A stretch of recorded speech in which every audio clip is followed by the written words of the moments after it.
नमस्कार दोस्तों, अनसुनी दिव्य कथाएं में आपका स्वागत है। आज हम आपको राधा रानी से जुड़े कुछ रहस्यों के बारे में बताने वाले हैं। कई लोग कहते हैं कि राधा रानी सिर्फ काल्पनिक थी, लेकिन वे ऐसा क्यों कहते हैं? इसके पीछे क्या कारण है?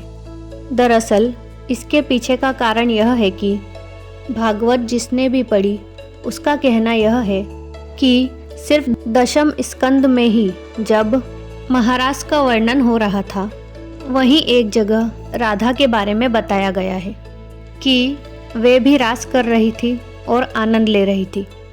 अलग अलग ग्रंथों में राधा और कृष्ण की गोपियों का अलग वर्णन है।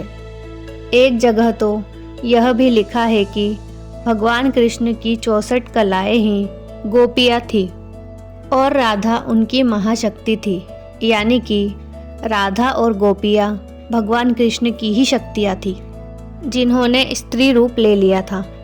गोपियों को ही भक्ति मार्ग का परमहंस कहा गया है, अर्थात जिनके दिमाग में दिन रात परमात्मा ही रहते हो। ऐसा इसलिए कहा गया है क्योंकि गोपियों के दिमाग में 24 घंटे केवल भगवान कृष्ण ही रहते थे। राधा और कृष्ण के प्रेम का असली वर्णन तो गर्ग संहिता में मिलता है।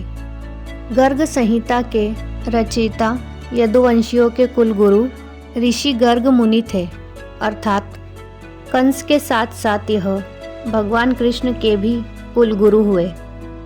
गर्ग संहिता में राधा और कृष्ण की लीलाओं के बारे में बताया गया है। राधा कृष्ण के प्रेम के बारे में बताया गया है।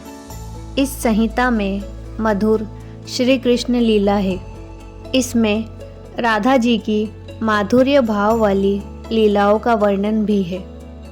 श्रीमद् भगवद गीता में जो कुछ भी सूत्र रूप में कहा गया है, गर्ग संहिता में उसी का बखान किया गया है।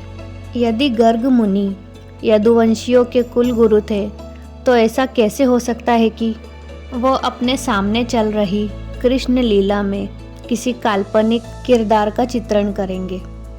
यहीं से राधा के सत्य होने का प्रमाण मिलता है। तो दोस्तों, यह थी राधा रानी के रहस्य से जुड़ी कहानी। आपको यह कहानी कैसी लगी हमें कमेंट करके ज़रूर बताएं, और इस प्रकार की अन्य भगवान कृष्ण से जुड़ी रहस्यमय कहानियाँ जानने के लिए हमारे चैनल को सब्सक्राइब करें और इस वीडियो को लाइक और शेयर करना ना भूलें। राधे राधे।